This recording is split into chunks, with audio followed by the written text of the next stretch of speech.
Find one bone, you got to go through the whole batch. Well, there was a couple little shards.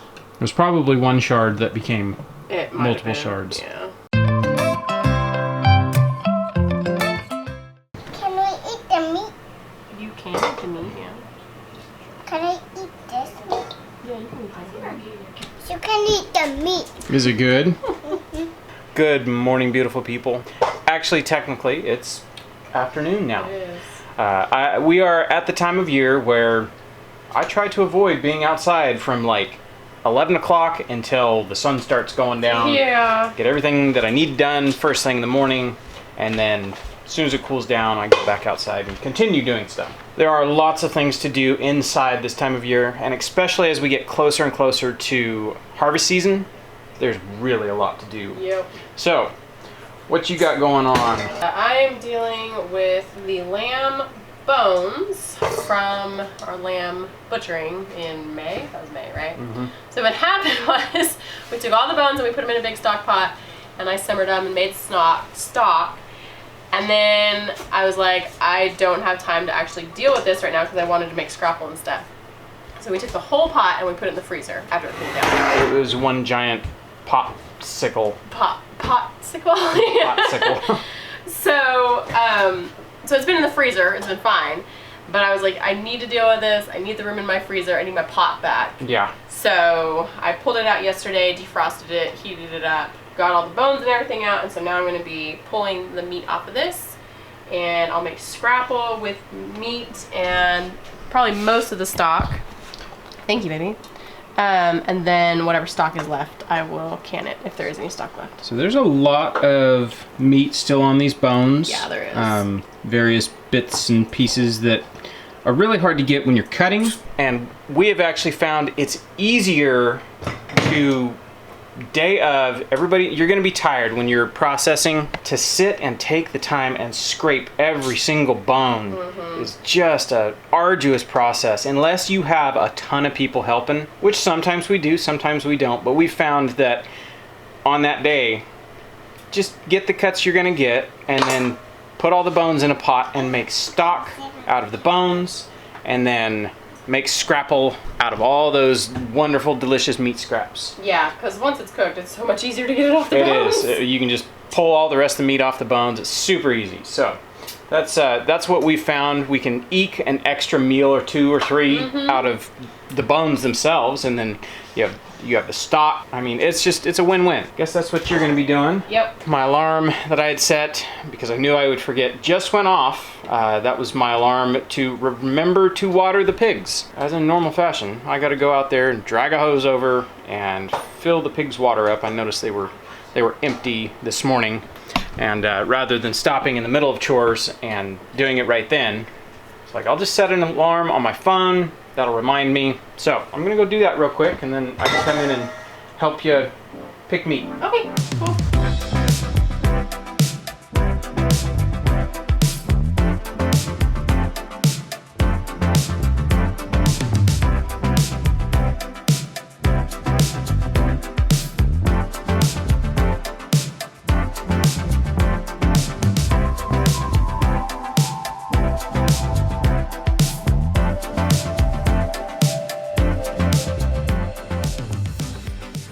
So it has been brought to my attention. I guess I'll just tell the story. So we were at our Azure drop this month, and the truck driver actually recognized us. Hi, Tony. Yeah, hi, Tony. And he said something that kind of made me think, and I guess it kind of like been rattling around up there in my head. He said he was surprised that we get our groceries from Azure Standard. He said, I thought you guys grew all your own food. You know, on one hand, thank you. That's It's a compliment. That's a compliment. Yeah. But we don't. And I just wanted to, I guess, clear the air. I hope that we have not done something in such a way that people think that we only eat what we grow and we only produce what we eat. I suppose in a end of the world scenario, we would have to. That kind of situation, I think we could get pretty close to it. At the end of the day, we still buy a lot of groceries. Yeah, we do. There's a lot of stuff that we will never be able to grow. I can't grow coffee. Yeah. We don't have enough land or the equipment to grow wheat for all the bread that we eat. Right. I do still buy a decent amount of condiments right now, even though I'm working to Make our own. make our Like, own. you But don't- I still like, I buy the oil from Mayo. Yeah, like we can't grow olive trees and press our own olives for olive oil. A lot of stuff like that. And so I thought it was just kind of an interesting comment the other day. I was like, no, we actually buy a lot of our groceries. Yeah. So yeah, I thought I would just mention that. I thought Yeah. it was something that was funny. It's like, it's kind of a compliment, thinking that it's weird to see us buy groceries, but Yeah. we do actually buy We groceries. do still buy groceries. All right, so there's what's left of the stock. A lot of peppercorns, a few pieces of like, looks like celery and onions. Yeah. There's the bones. That can go to either the chickens or the pigs. Probably the pigs. And then that's the bowl of picked off meat. Yeah. There's actually a lot of meat in there. That's probably like 2 pounds, Yeah. pound and a half of shredded lamb. That's pretty good. And that was, Sugar bucket. you got the sugar You bucket? got the sugar Okay. bucket. That was mostly just the spines from the lambs, because most of the other cuts we left bone in. Yeah. So like spines and backs and ribs. So that's really good. There is so much meat that stays on the chine bone, the spine, that would be an absolute nightmare to sit there with a knife and pick out, which I've done before. There's a reason we do this. Plus, we really like scrapple. Yeah, we do. We've also learned there's some sort of debate over what's actually scrapple and what is Liver mush. liver mush, what is every region has their own version of what we are making. We've had some people very vehemently tell us, no, what you're making is liver mush. But I thought liver mush had like... It has liver in it. It has liver in it. This This doesn't have liver. Don't put liver in this just because I'm just using what's on the bones. Yeah. So this is just, to me, it's just scrapple. Yeah. So we realize everybody who eats this kind of stuff has their own version, and it's regionally got its own name. I think what's been interesting is seriously regionally, everybody has their own version of this. And it's kind of cool. The point is, no matter what you call it, it's tasty. It is tasty. That's all It is that very matters. tasty. It's very nice, sliced up and fried with breakfast. Yep. Mama, can I blend? Yeah, you can blend it. Hang on. So we are okay. Sounds like there's a bone in there, buddy. Okay, watch out. I'm gonna check this and make sure there's not a bone in there. Probably the peppercorns, but I'll double check. Nope, there's a hard part. I guess we'll go through this. That's probably my fault. That's alright. So now you're gonna go back through it. Yeah. Now that it's like a paste, it'll be easier to... Okay, let Mama do it, please, because I need to check for hard bits. Can you go to the back fridge and get the big pot of stock? Yes, I can do that. Thank you.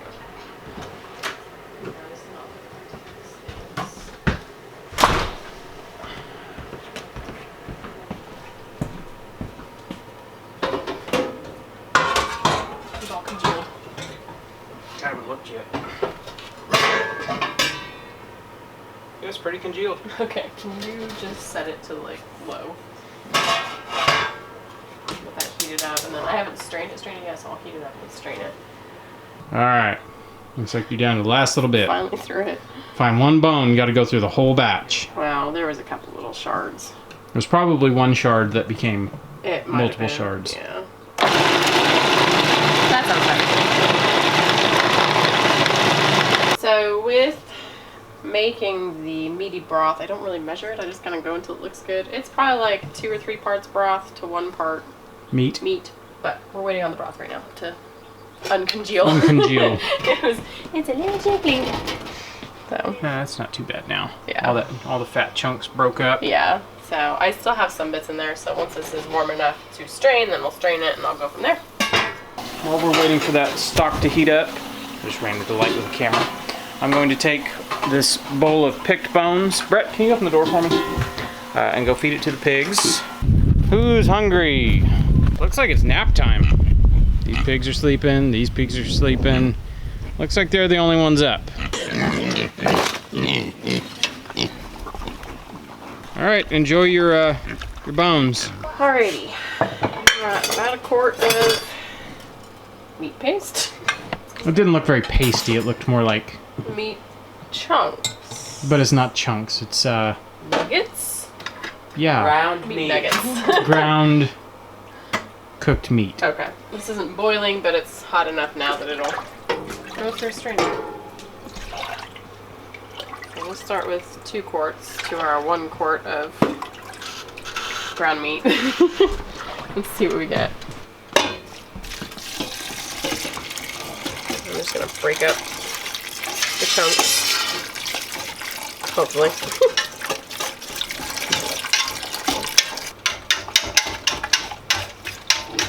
I'm getting my pillow. You getting your pillow? Okay. You're basically just breaking up all that shredded meat. Mm-hmm. I'm just making a slurry, Okay. which looks disgusting, but here's what it is. Yeah, I think 3-to-1 for the meat to broth ratio is pretty good. So now that you've made this enough, you know what you're looking for. Yeah. I want it pretty brothy and not too much meat because you need enough broth in there to make sure that the cornmeal will have enough liquid to absorb and soak up. I also want enough meat in there to make it meaty. Now I'm gonna measure out, so that was 3 quarts of broth. For every 4 cups of water, it's 1 to 2 cups of cornmeal.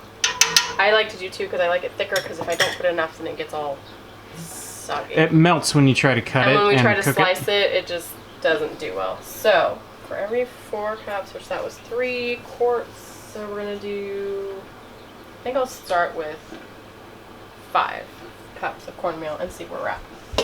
Alright, I'm going to salt this real quick. Oh, it needs a lot of salt.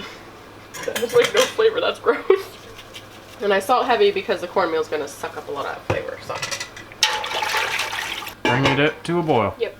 That's not the right lid. I know, but it works. They're boiling.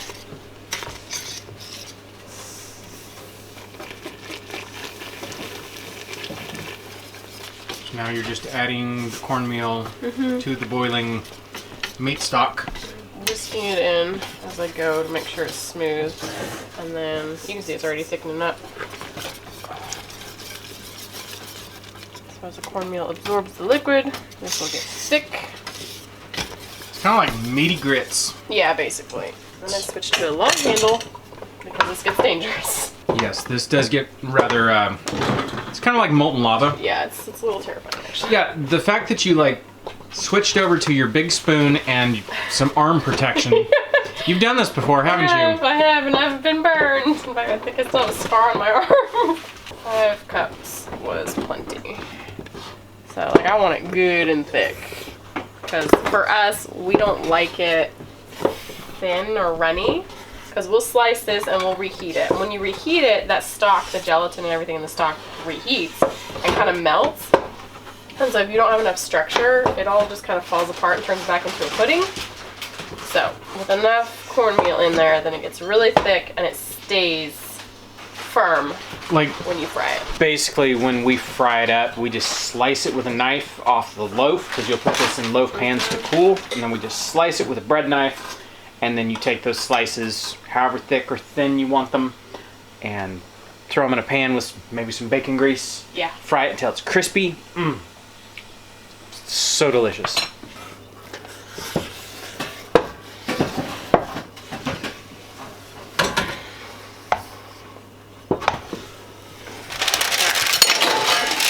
And I line with parchment because it makes it easier to get out. Try and get it out later. It's Quite difficult. not fun.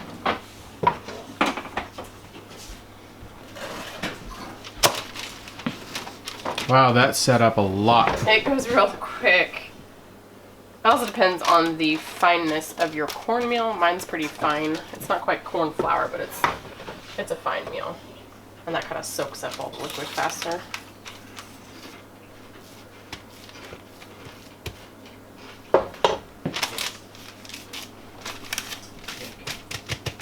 There we go. Okay. First That'll loaf done. Cool off, and then we'll put it in the fridge once it's not too hot. And tomorrow it'll be ready. So having scrapple, it's just one of those things like you take for granted while you have it. We'll process chicken, or we'll process a pig, or in this case the sheep, and we have scrapple, and we'll eat it in the morning with breakfast, and it's nice to have that extra protein and, you know, honestly, like carbs Yeah. with breakfast. It's like meat toast. It's really, really good.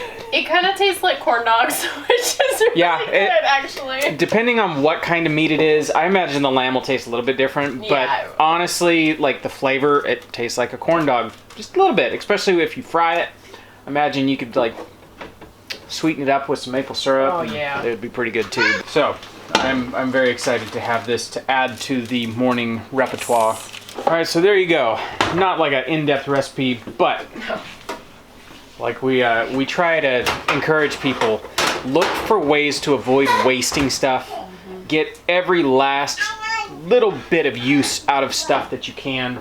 In this case, this was the bones and, you know, meaty bits that we didn't end up doing anything with. We made stock, and then in the process of making stock, you're already cooking the bones and the meat. We scrape the meat off, grind the meat up, add some cornmeal and some broth, and there you go. And salt. A lot of salt. Salt is good. And now we have scrapple. Yep. So awesome use for normal wasted items. Yep. All right. From one cooking show to the next. Yeah.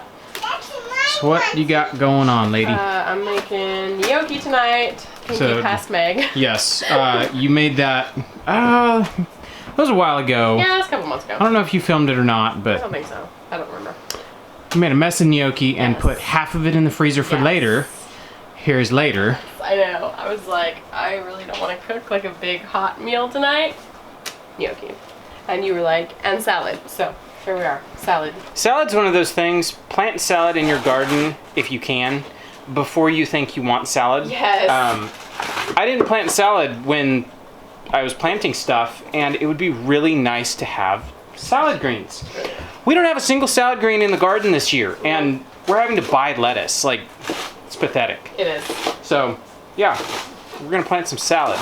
Yeah. So just getting these greens washed up and then waiting on water to boil and there you go. Easy meal. Yep. Open a can of spaghetti sauce. We'll have red sauce gnocchi with some Caesar salad. Yep. Good to go.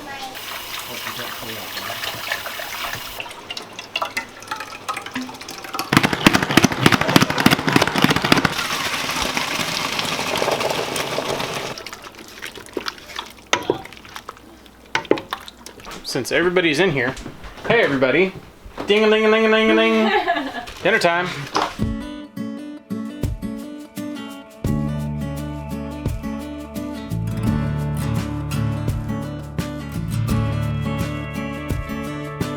All right, dinner is done. It is actually starting to cool down a little bit and we have a nice breeze. So we're going to take advantage and come out here and get in the greenhouse and prune and tie up some tomatoes. They don't look all neat and tied up anymore. They're actually sprawling and Very unruly, ready to be tied up. So Dad, there's tomatoes. Is there is tomatoes. Tomato. There's a lot of tomatoes. Tomato. Yeah, look at this one. Tomato. So this one needs to be stood back up and tied up. This So one's here. we'll get in here and get everything pruned up where it should be. Yep. And get them all back on track. But they are looking great. Last week we had so much rain, we ended up getting 5 inches of rain over the course of a week. It's a lot of water. It was. And everything is growing like gangbusters now, so Yep. awesome. Let's get pruning. Hey, Alright. you're gonna smell like a tomato plant, sister.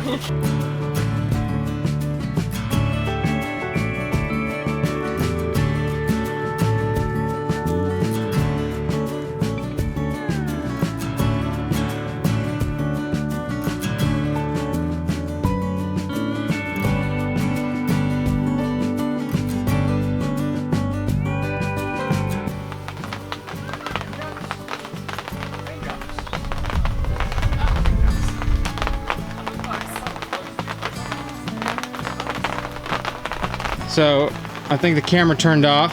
I didn't catch when it turned off, but we're getting like on again, off again rain showers. We were debating either we're going to go dig potatoes or tie up tomatoes, and I just kind of flipped a coin. It was like, let's go tie up tomatoes.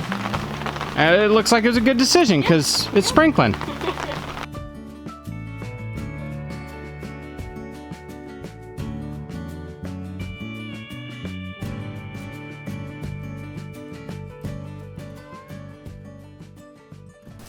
All right, I guess we get to clean up our mess. Yep. They look a lot better. They're reaching higher and higher. Yeah. The cleanup tractor's in there making piles for us. Yes. Can you imagine what he would do if we got him a real, like, excavator, mini X? This place would be done. This place would just be, it would be Done. scooped up into neat little piles It all would, over the place. yes, it would. I think we'll clean up. Okay. Wheelbarrow. Wheelbarrow. Alrighty.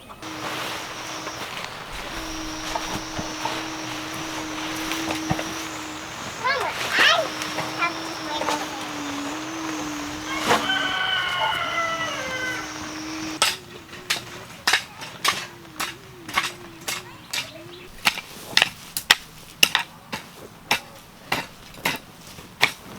All right, all cleaned up. Raked dirt looks nice. Yeah, it does. So discussing while we're in here, I think we're not going to treat this like a commercial growing space. We are actually going to put in like a walkway down the middle, permanent beds, maybe some sides to keep the dirt in. I think it'll be nice. Yeah. I would like to bring wood chips or something in here down the middle to walk on, because when it rains, if we have a lot of rain like we did this past week, water will flow down the middle. Yeah. Well, it'll flow down the rows too, which is nice because it watered everything. This is not working. Corbin, go help her. She's trying to shove that dolly through the door and it's not working. So much rage in such a tiny little package. It's bedtime right now, Yes. so that's why we're wrapping this up. Yep. That does it for today. Yep. So we will catch you guys on the next one. Bye.